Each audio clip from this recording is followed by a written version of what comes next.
dans ce journal. Merci de votre attention. Les titres. Le président Alassane Ouattara a officiellement déclaré ouvert le 8e jeu de la francophonie ce soir à 19h35. Une cérémonie d'ouverture marquée par un spectacle d'une quarantaine de minutes au stade Félix Houphouët-Boigny d'Abidjan. Bonsoir à tous. Vendredi 21 juillet, jour J pour l'ouverture officielle des 8e Jeux de la francophonie. Le stade Félix Houphouët-Boigny s'est paré de ses plus beaux habits pour l'événement. 7 chefs d'État présents à la cérémonie, dont le président ivoirien. Le président du Mali, Ibrahim Boubacar Keïta, le président malgache, Eri Rajoelina-Rimampianina, le Ghanéen Nana Akufo-Addo, le Burkinabé Christian Roch Marc Kaboré, également les présidents du Niger et du Togo, Mamadou Issoufou et Faure Gnassingbé. En plus de ces chefs d'État, la secrétaire générale de l'Organisation internationale de la francophonie, OIF. Les spectateurs et téléspectateurs du monde ont pu assister à 40 minutes de spectacle haut en couleur et en rythme. L'hymne national de la Côte d'Ivoire, entonné par Aïcha Koné, l'impératrice de la musique ivoirienne. L'histoire des Jeux, racontée en couleurs et en rythme, des valeurs de la francophonie que sont la solidarité, la diversité et l'excellence. Des prestations d'artistes ivoiriens et africains comme José, Magic System, Kumba Gawlo, des centaines de spectateurs au stade Félix Houphouët-Boigny pour ne rien manquer de la fête qui s'est achevée par un lâcher de 84 ballons symbolisant les pays de la francophonie, suivi d'un feu d'artifice qui a illuminé le ciel d'Abidjan. Le ministre chargé des Jeux de la francophonie, Robert Begré-Mambé, a rendu hommage à la jeunesse francophone, un maillon essentiel pour le succès de l'événement. Excellence, Monsieur le Président de la République, votre amour pour la jeunesse ivoirienne, pour la jeunesse africaine et pour la jeunesse francophone vous a conduit à proposer la candidature de la Côte d'Ivoire pour l'organisation des 8e Jeux de la francophonie. Tous les pays francophones ont fait confiance à la Côte d'Ivoire et ont confié à notre pays l'organisation des Jeux. Vous avez ouvert 12 grands chantiers qui permettent à ce jour le lancement des 8e Jeux de la francophonie. Avec votre permission, je voudrais rendre toute la gloire à Dieu qui a permis, diriger et consolider toute action humaine que vous avez permis de réaliser.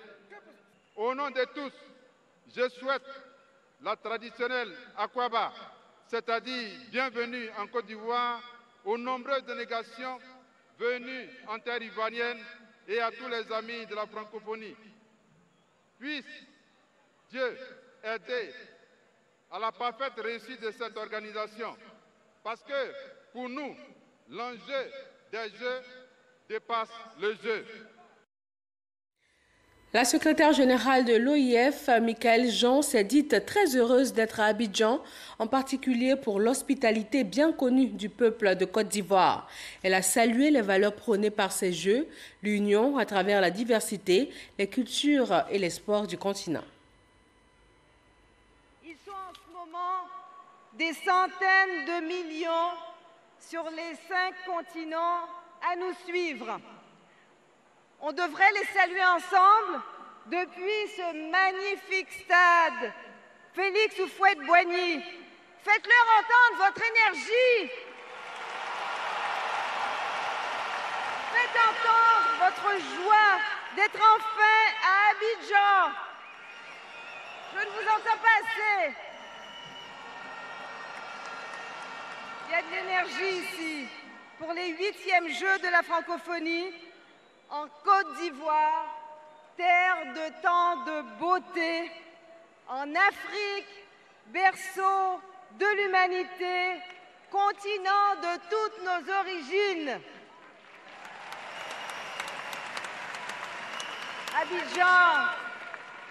Abidjan, quand tu dis Akwaba, c'est ton cœur qui parle. Parce que tu aimes et parce que tu sais recevoir. Alors, je vous dis merci. Je vous dis merci avec le cœur, Monsieur le Président de la République. Merci à toutes les Ivoiriennes et à tous les Ivoiriens Ces Jeux sont à vous. Et grâce à vous, nous démontrons à la face du monde la force de l'amitié, la force de la fraternité entre les peuples, la force de la riche diversité de nos cultures et de nos langues. Le président Alassane Ouattara a dit toute la joie et la fierté de la Côte d'Ivoire d'accueillir cet événement international. Il a souhaité la bienvenue à toutes les délégations avant de proclamer l'ouverture officielle de ces 8e Jeux de la francophonie. Merci, chers jeunes qui êtes devant moi. Bravo à chacune et à chacun de vous. Merci d'être venus. Merci, merci. Cette fête est la vôtre. Honorables invités, mesdames et messieurs, voyez-vous, l'histoire des Jeux de la francophonie rejoint l'histoire de la Côte d'Ivoire, parce que le père de la nation ivoirienne, le président Félix Houphouët-Boigny, avait déjà en 1984, c'est-à-dire il y a 33 ans, initié ici à Yamoussoukro, notre capitale, ce que nous avons appelé les Jeux de l'amitié. Ces Jeux avaient rassemblé à Yamoussoukro plus de 2000 jeunes venus de plusieurs pays francophones. Oui, déjà en 1984. Il y a 33 années de cela. Et c'est cet événement qui a inspiré les initiateurs des Jeux actuels de la francophonie, dont la première édition a eu lieu en 1989 au Maroc. Bravo, bravo, cher papa. Cette 8e édition des Jeux en terre ivoirienne est donc en réalité un retour aux sources, n'est-ce pas, chers Ivoiriens? Et nous en sommes fiers. Et maintenant, je déclare ouverts les 8e Jeux de la francophonie. Que Dieu bénisse la Côte d'Ivoire et la francophonie. Je vous remercie. Voilà, dans le cadre de cette cérémonie de lancement, le ministère de l'Intérieur et de la Sécurité informe la population qu'un feu d'artifice sera organisé sur le boulevard Lagunaire à partir de 20h55, à peu près donc dans 1 minute. Par conséquent, le ministère de l'Intérieur et de la Sécurité invite les populations à se conformer aux consignes de sécurité. Tout à l'heure, le président ivoirien remerciait chacun de ses homologues présents à Abidjan et il les a accueillis aux environs de 18h à l'hôtel Ivoire. Et c'est ensemble, dans un car affrété pour les chefs d'État, qu'ils se sont tous dirigés vers le stade Félix Houphouët-Boigny pour la cérémonie d'ouverture que nous venons de voir. Le président a reçu ce vendredi plusieurs personnalités présentes dans le pays pour les Jeux de la francophonie. Le ministre des Sports de la France, la secrétaire générale de l'OIF et le président malgache. Awa Touré. 8e Jeux de la francophonie, plusieurs délégations de haut niveau à Abidjan. Arrivé jeudi, le président malgache, président de la conférence des chefs d'État et de gouvernement de l'espace francophone et la secrétaire générale de l'Organisation internationale de la francophonie ont échangé avec le président de la République, Alassane Ouattara. Le chef de l'État, qui a souhaité la bienvenue à ses hôtes de marque, a relevé le grand honneur pour la Côte d'Ivoire et le peuple ivoirien d'accueillir les 8e Jeux de la francophonie. Nous avons le grand bonheur et l'honneur d'accueillir à Abidjan pour les 8e Jeux de la francophonie le président de Madagascar, qui est le président en exercice de la conférence des chefs d'État des pays francophones. Et je voudrais donc le saluer et lui souhaiter la bienvenue. Et également Madame la secrétaire générale de l'Organisation internationale de la francophonie. J'ai eu l'occasion de l'exprimer. C'est un grand honneur pour la Côte d'Ivoire, pour nous les Ivoiriens, d'avoir été choisis pour abriter ces Jeux. Je leur ai dit que non seulement à Kouaba, mais que ce serait une fête populaire, non seulement pour les jeunes, mais pour l'ensemble des Ivoiriens.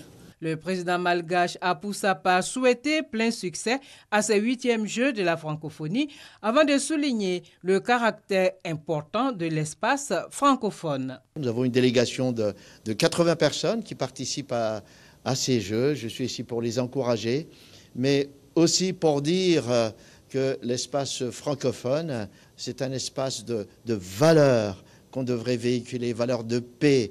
Et surtout, lorsqu'on s'adresse à la jeunesse de ce monde, surtout de ce monde francophone, nous sommes en droit de dire que nous sommes pleins d'espoir et pleins d'espérance. La secrétaire générale de l'OIF a quant à elle indiqué que Abidjan 2017 est déjà rentré dans l'histoire. De jeunes athlètes et artistes, créateurs qui sont au rendez-vous dépassent déjà les Jeux précédents. Et ça, c'est formidable. Vous verrez aussi l'espace francophone très, très bien représenté. C'est-à-dire qu'à la fois la francophonie d'Asie, la francophonie des Amériques, la francophonie d'Europe, la francophonie d'Afrique, la francophonie de l'océan Indien, tout le monde est là.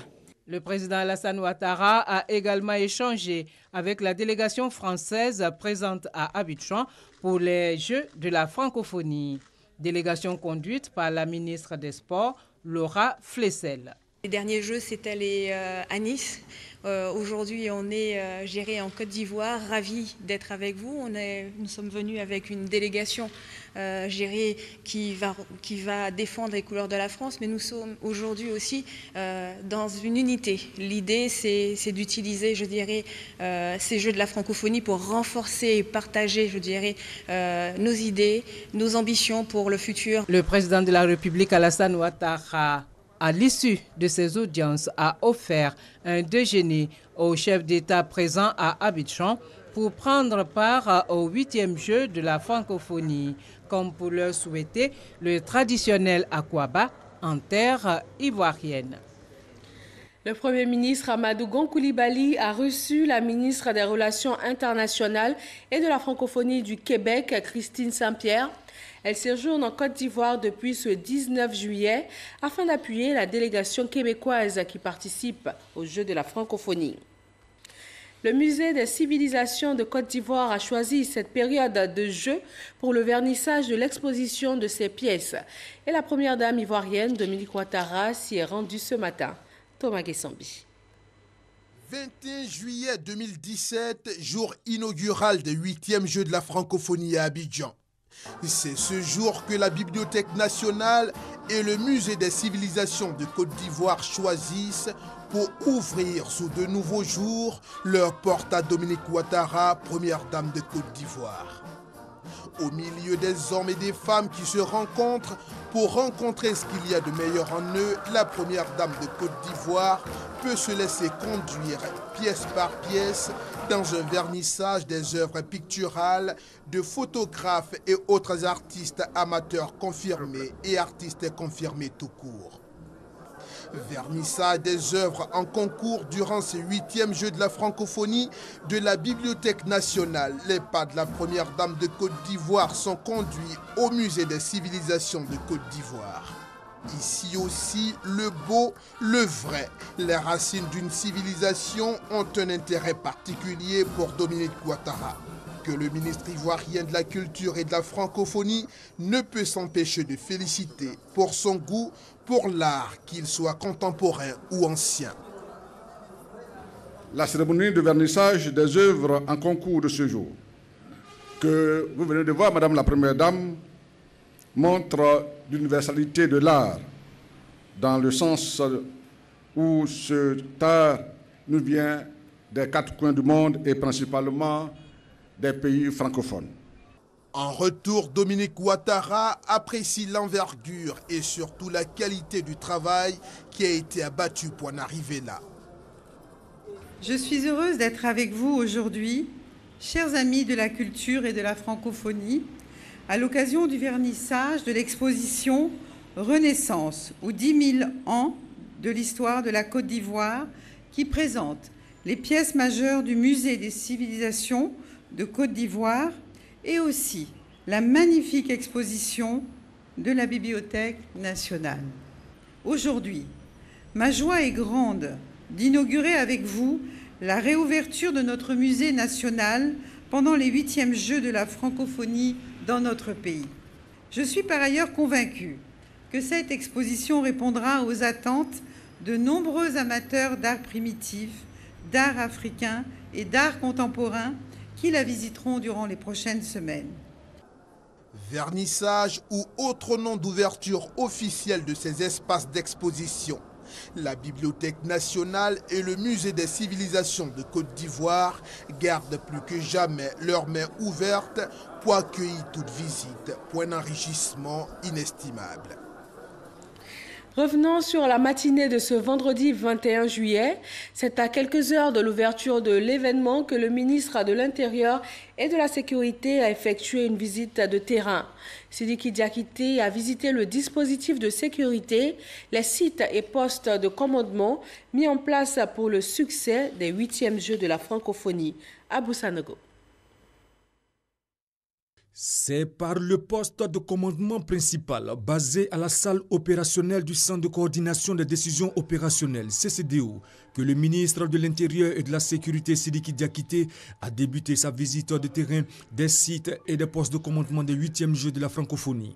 Le plan de sécurisation des 10 Jeux lui a été à cet effet présenté par le préfet de police d'Abidjan et qui prévoit 16 postes de commandement secondaire pour 10 sites. Après le poste de commandement principal, Sidiki Diakité s'est rendu au poste de commandement secondaire numéro 1 basé à la préfecture de police d'Abidjan. Selon le commissaire Alali, 4 postes de commandement sont actifs et les effectifs ont été doublés compte tenu de l'événement. Au total, 1420 éléments issus de la police, de la gendarmerie nationale, de l'armée ont été mobilisés pour la sécurité des Jeux pour ces 4 postes de commandement secondaire. Troisième site visité, le stade Félix Houphouët-Boigny flambant neuf, prêt à accueillir la cérémonie d'ouverture pour voir le dispositif mis en place par le poste de commandement tactique. Saisissant l'occasion, le ministre de l'Intérieur et de la Sécurité a appelé les forces de sécurité et de défense à la vigilance avant de mettre le cap sur le camp commando de Koumassi où est basé le poste de commandement secondaire numéro 2, chargé également d'assurer la sécurité des Jeux et des délégations.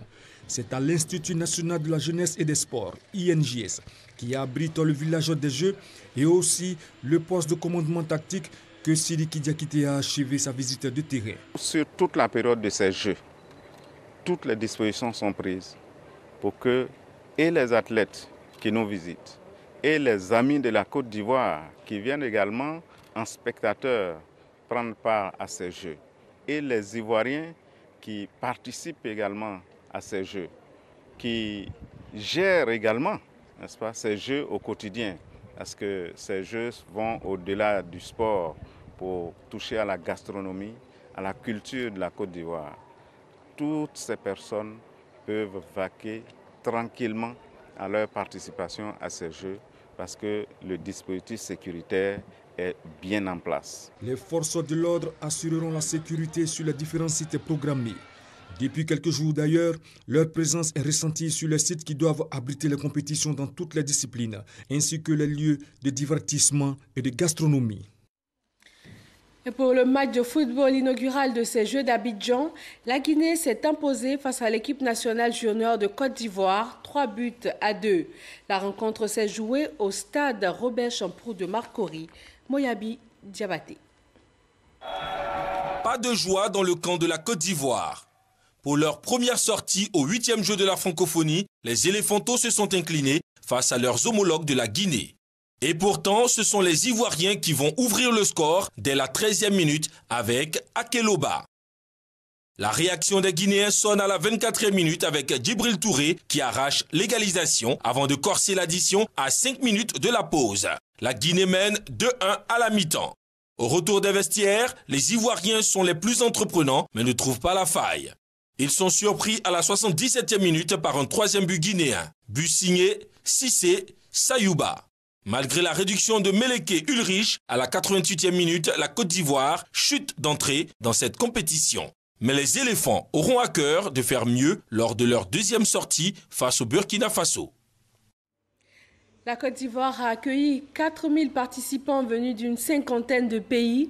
Les délégations présentes au village des Jeux sont satisfaites de l'accueil, de l'hébergement et aussi des mets ivoiriens qu'ils découvrent avec beaucoup d'intérêt. Issa Yeo. Abidjan, capitale du monde francophone. Pendant 10 jours, les 80 pays francophones vont célébrer la diversité, la solidarité et l'excellence à travers les 8e Jeux de la francophonie. Pour ce rendez-vous de la capitale économique ivoirienne, les différentes délégations bénéficient du traditionnel aquaba des Ivoiriens. Au village des Jeux, ça va, on est bien accueillis, les chambres c'est correct. Bonjour les Côtes d'Abidjan, nous sommes heureux d'être ici et on vient pour la francophonie. Bien arrivé à Abidjan, c'est tranquille et pour le moment tout se passe bien. L'accueil était chaleureux. Très bien accueilli à l'aéroport. Côté culinaire, tout est mis en œuvre pour éviter le dépaysement. C'est une très bonne organisation dans ce lieu. Je suis étonné par le monde qu'il y a. Et la très bonne organisation, c'est un pays où les personnes sont très accueillantes et très chaleureuses avec nous. Et le poisson, c'est trop bon. Les fruits sont extraordinaires. Les artistes et les athlètes promettent de donner le meilleur d'eux-mêmes pour faire de ces Jeux un succès. Les 8e Jeux de la francophonie vont se dérouler du 21 au 30 juillet. La Poste de Côte d'Ivoire est le partenaire officiel de livraison des colis, paquets et autres courriers lors de cette rencontre internationale. 400 000 timbres ont été édités pour l'occasion. Francis Boifo.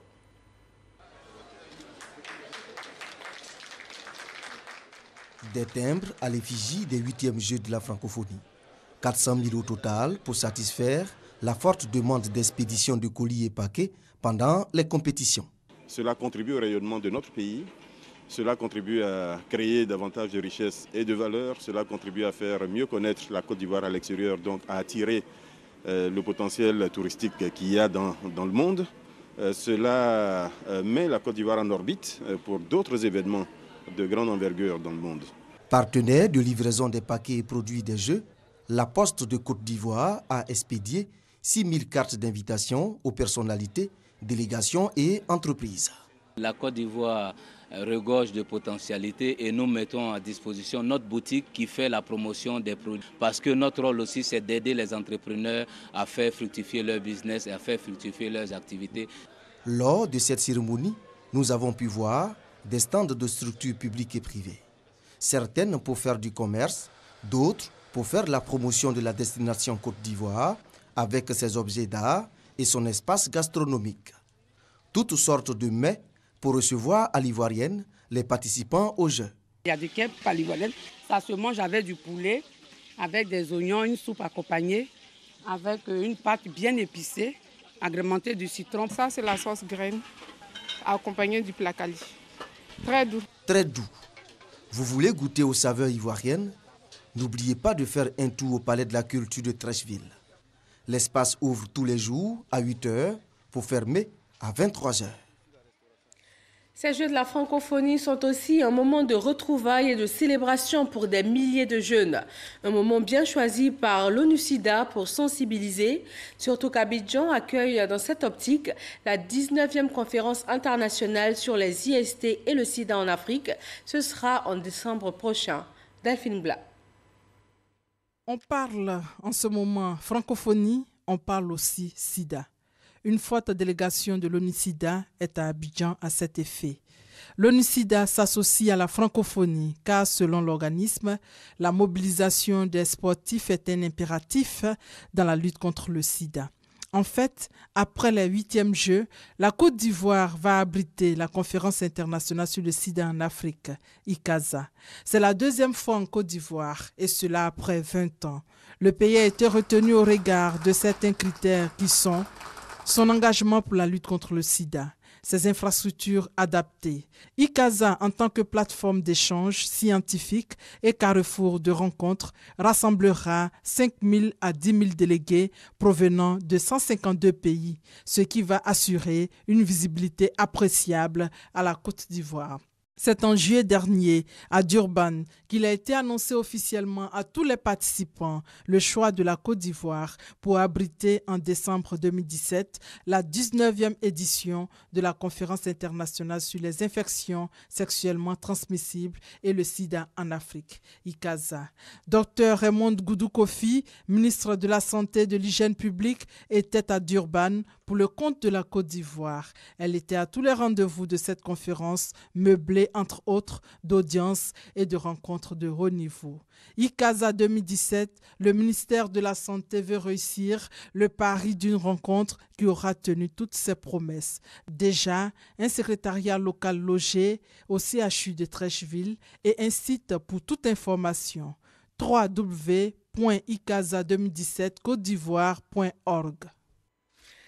Voilà, avant cette rencontre internationale, l'ONU-SIDA sensibilise donc la jeunesse présente ici en Côte d'Ivoire pour les 8e Jeux de la francophonie. Cette rencontre va donc durer du 21 au 30 juillet prochain. Dans l'actualité également ici en Côte d'Ivoire, passation de charge au ministère du Budget et du portefeuille de l'État. Le Premier ministre a salué le travail abattu par l'équipe sortante et il a exprimé ses vœux de succès à la nouvelle équipe. Elle est conduite par le secrétaire d'État auprès du Premier ministre chargé du Budget et du portefeuille de l'État, Moussa Sanogo. Herman Guivé pour le reportage. Première phase de la passation officielle des charges à la tête du département du budget et du portefeuille de l'État, saluant les mérites et le travail accompli par le ministre du budget et du portefeuille de l'État sortant, Abdourahmane Cissé. Le Premier ministre, Amadou Gon Coulibaly, a mis en lumière les avancées considérables observées en termes de gestion de budget et les plus-values obtenues grâce à l'efficacité et au travail acharné de l'équipe qui l'a piloté. Le Premier ministre Amadou Gon Coulibaly a également exprimé sa confiance au nouveau secrétaire d'État auprès du Premier ministre chargé du budget et du portefeuille de l'État, Moussa Sanogo. Je voudrais féliciter chaleureusement le tout nouveau secrétaire d'État auprès du Premier ministre, M. Sanogo Moussa, qui est chargé sous mon autorité de poursuivre l'excellent travail abattu par le ministre Abdourahmane Cissé. Je suis confiant aussi dans la capacité très claire de Moussa Sanogo de relever le défi. En peu de temps, a su faire valoir aussi son expérience et ses compétences à la Banque centrale. Et il a su mettre cette compétence également au service de la primature à de nombreuses occasions, notamment lors de la préparation de l'Eurobond 2017.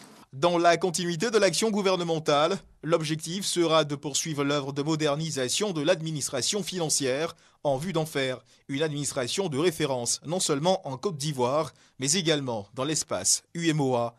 Notre défi immédiat est que ce réaménagement intervient en pleine période de préparation du budget 2018. Il faudrait que cela n'affecte ni le calendrier, ni la célérité et la rigueur qui caractérisent cet exercice de prévision. De même, il ne devra pas freiner l'élan et la qualité des réformes en cours d'exécution dans le cadre du programme économique et financier avec le Fonds monétaire international, dont la prochaine revue est d'ailleurs prévue du 20 septembre au 4 octobre prochain. À ma qualité de Premier ministre, ministre du Budget et du portefeuille de l'État, je veillerai personnellement à la conduite avec succès de tous ces chantiers. La passation technique, elle, s'opérera le lundi 24 juillet 2017 à la primature. Moussa Sanogo fait donc son entrée au gouvernement ivoirien en tant que secrétaire d'État auprès du Premier ministre chargé du budget et du portefeuille de l'État. Il est ingénieur statisticien, économiste de formation. Découvrons le portrait de l'homme avec Herman Guivé. Ingénieur, statisticien et économiste, Moussa Sanogo est le nouveau secrétaire d'État auprès du Premier ministre chargé du budget et du portefeuille de l'État. Depuis février 2014, il est l'adjoint au directeur des statistiques de la BCEAO, la Banque centrale des États d'Afrique de l'Ouest, dont le siège est basé à Dakar, au Sénégal. Moussa Sanogo, un homme dont le parcours rime avec les hautes sphères de la finance ouest-africaine, statisticien de formation, son aisance avec les chiffres et son aptitude à la projection font de lui, en juillet 1999, le chargé d'études à l'Institut national de la statistique de Côte d'Ivoire, à la direction des statistiques économiques d'Abidjan.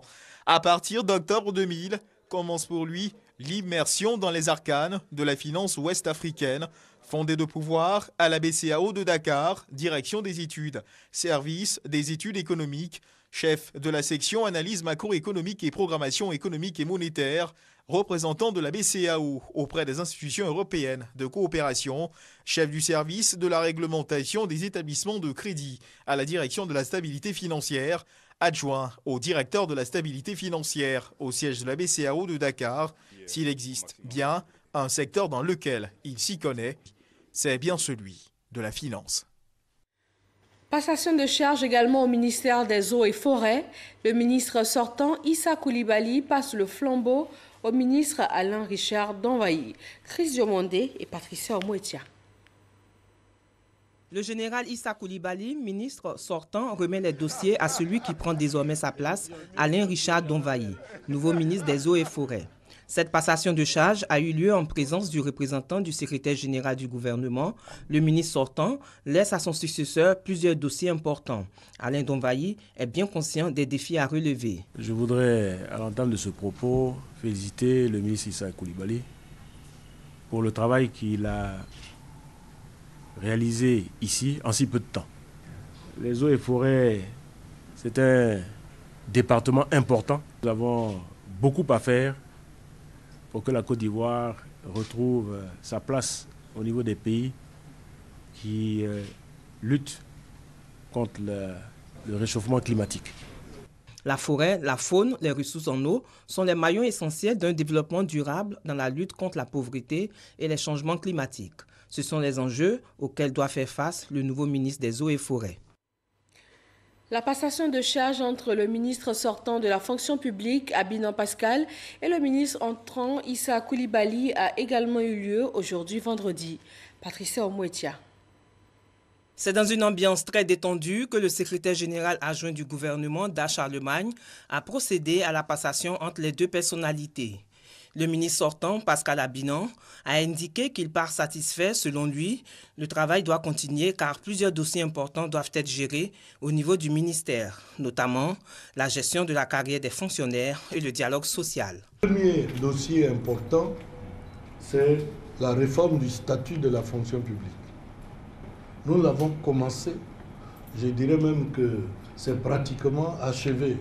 On doit soumettre ce travail aux partenaires sociaux que sont les syndicats sur les propositions nouvelles que nous faisons et le gouvernement transférera ce projet, c'est un projet de loi, à l'Assemblée nationale au vote. Le général Issa Coulibaly a indiqué mesurer l'ampleur de la tâche qu'il attend dans ses nouvelles fonctions. Il a dit pouvoir compter sur les conseils de son prédécesseur pour mener à bien les dossiers en cours. La cérémonie s'est achevée par la signature du procès verbal de passation.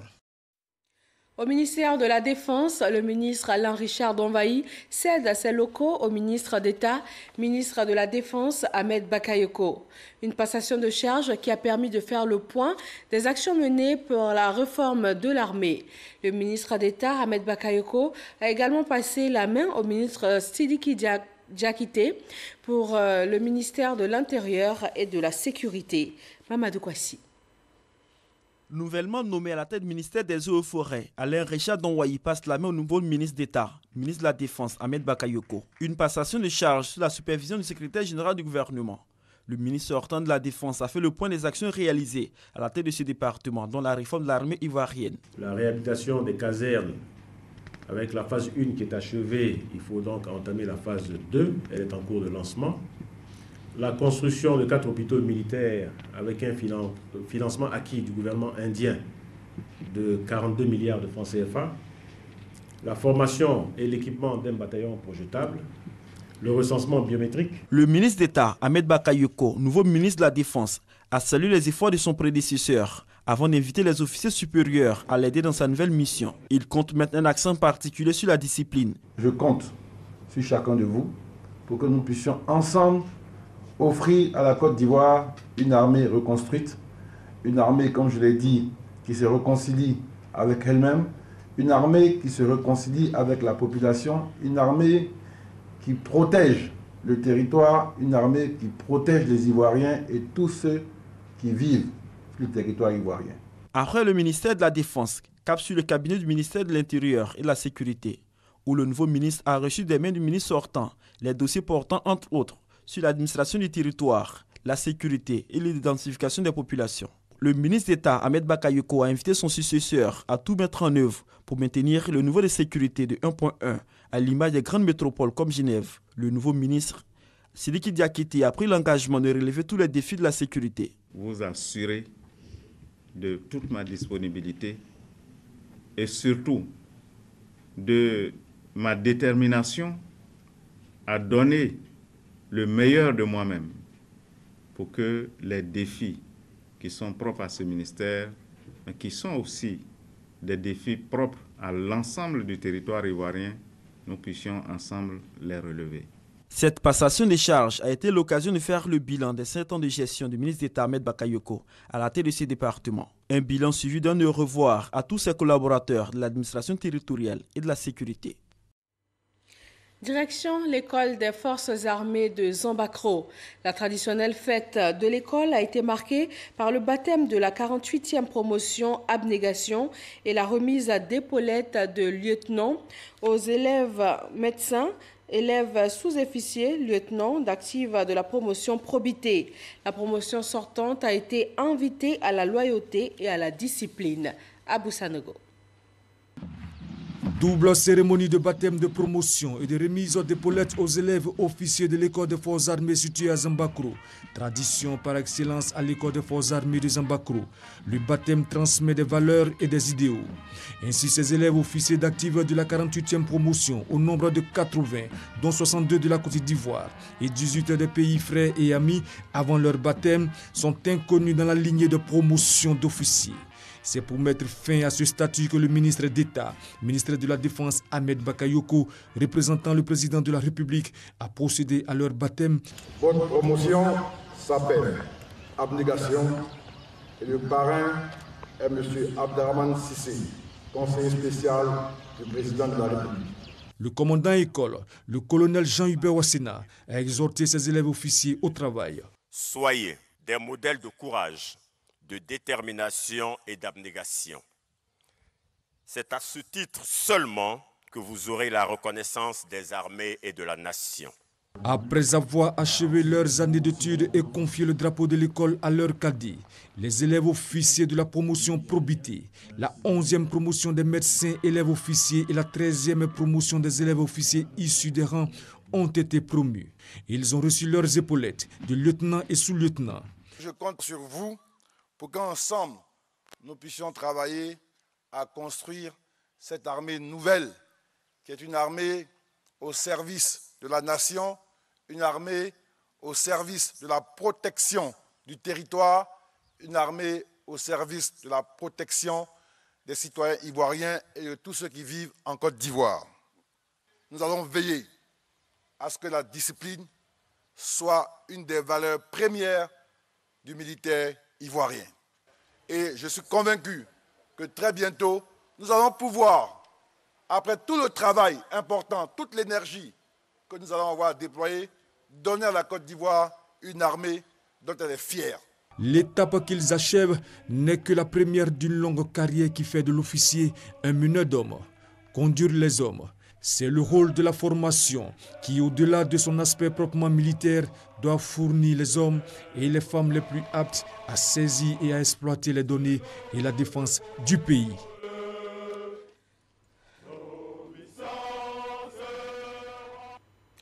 De retour d'une longue mission en Europe, le président de l'Assemblée nationale invite les Ivoiriens à s'inscrire résolument dans la réconciliation. Cela passant par le pardon, Guillaume Makigbafori Soro a demandé pardon aux Ivoiriens, pardon aux leaders politiques. Retour sur sa déclaration avec Michel Digré. Je veux ici même encore demander pardon aux Ivoiriens pour tout ce que j'ai pu faire, les fautes que j'ai pu commettre, les offenses que j'ai pu faire à ce peuple qui attend des paroles qui pourraient faire bouger les lignes de la réconciliation en Côte d'Ivoire. Et pour matérialiser cette main tendue pour le pardon, le président de l'Assemblée nationale entend aller plus loin. Je prends aussi l'initiative aujourd'hui d'aller demander pardon à mes aînés, Henri Konan Bédié, au président Alassane Ouattara et même au président Laurent Gbagbo. J'irai demander pardon et me réconcilier avec chacun d'entre eux spécifiquement. Guillaume Soro donne les raisons de cet engagement. Je demanderai pardon à tout le monde parce que 2002, je suis un acteur important jusqu'à ce jour et je pense que ce dont la Côte d'Ivoire a besoin, c'est beaucoup plus de tolérance, de pondérance, de pardon, de réconciliation, de paix et de stabilité. Pour rappel, le président du Parlement a placé son second mandat sous le signe du pardon et de la réconciliation. Une intention affichée dès son discours inaugural de la rentrée parlementaire le 3 avril dernier. Et c'est tout pour ce journal. Merci à tous de l'avoir suivi. Terminons en beauté avec des images de la cérémonie d'ouverture des 8e Jeux de la francophonie ici à Abidjan, au stade Félix Houphouët-Boigny. Le président Alassane Ouattara a déclaré les Jeux ouverts avant de laisser place à un spectacle de lumière, de musique, de chant, de son et de danse, suivi par des milliers de spectateurs et des millions de téléspectateurs à travers le monde. Ces Jeux vont durer jusqu'au 30 juillet prochain. Bonsoir à tous et excellent week-end chez RTI.